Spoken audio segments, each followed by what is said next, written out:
Niffelheim is one of those titles that offers a lot to players looking for a very specific type of game. Featuring gorgeous hand-drawn art, a fantastic setting, and interesting mechanics, this title has everything it needs to become one of the more unique survival experiences out there. Unfortunately, that is a very high bar, and Niffelheim suffers severely from some of the more negative survival tropes. Hey everyone, Tyler here with Gilded Reviews. Let's take a closer look and find out if Niffelheim is right for you. And as always, if you guys like the video, throw us a thumbs up, consider subscribing, or browse through some of our other content. We release videos like this every week. This title is still in early access, and developer A Lot of Games is bound to add a lot more content to the game before its final release. As of right now, Niffelheim feels like it is mostly in place, offering fans of this title a decent amount of content. Let's jump right in, starting with the art, animation, and sound. The art is undeniably gorgeous. The hand-drawn style is really in a league of its own. Unfortunately, the animations hold Niffelheim back. They are not awful or anything like that, and honestly, I think it was the direction the developers wanted to go. I just don't like it very much. This isn't something that would typically deter me from picking up a title. I just wanted to point it out. Basically, the art is fantastic, and in my opinion, it would benefit greatly from some smoother animations. The music is also pretty good, even if it does get old after a while, and the ambient sound fits really well within this setting. Overall, I do feel very immersed in the environment, and that goes a long way in a game like this. Moving on, let's talk about the actual gameplay. This game has a few limiters you're going to want to keep in mind. First is your hunger. This is a big one and requires you to keep food on you while traveling around. Next, we have breakable weapons, tools, and armor. This can get frustrating, but is something you learn to expect, especially since most games in this genre do something similar. You also have to worry about ultimatums. These requests are kind of a pain and require you to pay a tribute.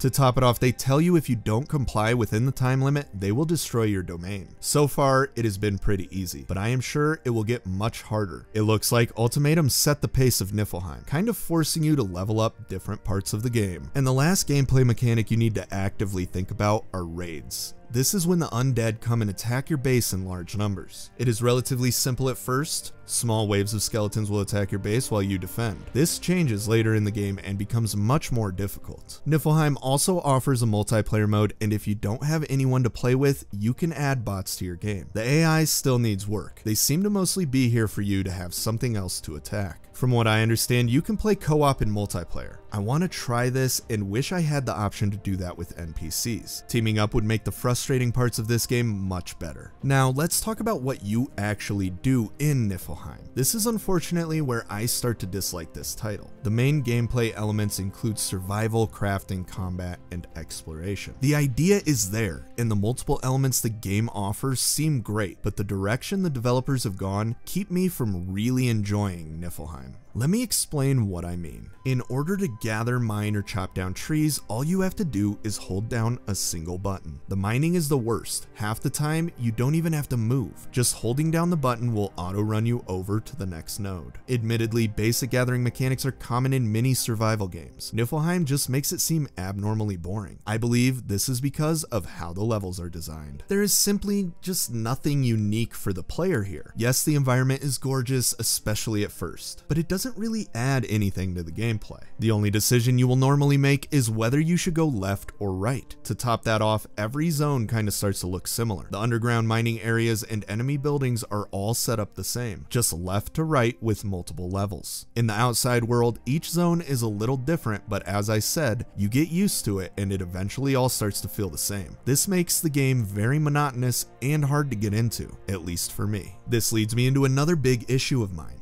the repetitiveness of the basic mechanics that make up Niffelheim. Say you need silver. You would just jump into the mine, get to floor 20 by holding down a few different buttons. Once there, you would start holding down Y till you have broken all of your pickaxes, find the enemies too much for you, or run out of food. Then you just teleport home. Same thing goes when you need food or wood. Just go outside, run along, hitting the appropriate button, and teleport home when you are done. I never feel like I want to explore or push to the next level of the mine. It just feels very forced with little incentive to keep going. The combat is probably the most disappointing aspect of Niffelheim. Much like Gathering, you hold down a single button and your avatar chops, swings, or shoots at the nearest target. You can use your shield, but it's not necessary against the majority of enemies in the game. Overall, the basic gameplay gets boring a lot quicker than I would typically want for a $20 game. Nothing exciting has ever happened to me. and even though I want to resurrect my dragon and see how awesome that is, I can't get past the very simple and boring mechanics. I believe the developers have tried to offset some of this monotony by having you build your own base, which sounds amazing on paper, gives it a real Terraria or Spacebound feeling. Unfortunately, that is not the case. Oh, you can upgrade your base, add walls and towers, but placement and type is predetermined. This affects almost every aspect of building. When you need a furnace, there is a spot it already goes. You just hit a button and make sure you have the mats. I feel like the lack of customization is a huge missed opportunity. If you are going to have a game with tower defense mechanics like waves of guys that attack your base or towers you need to supply ammo for, you should really give players some form of customization, whether it be placing it where they want or choosing which type of tower they want to use. I understand this is not a tower defense game.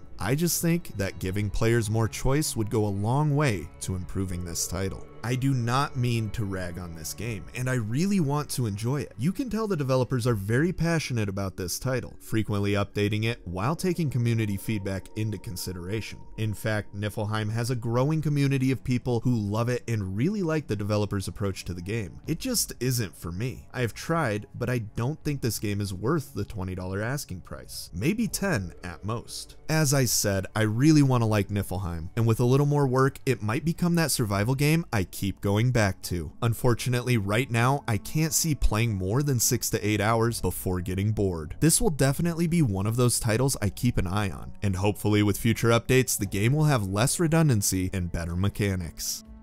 Hey everyone, thanks for watching. Niffelheim is one of the more unique titles that I have played in the survival genre. Have you had a chance to play it? If so, what did you think? Do you agree or disagree with me? I would love to hear what you have to say down in the comments. Anyhow, thanks again, and we will see you next time.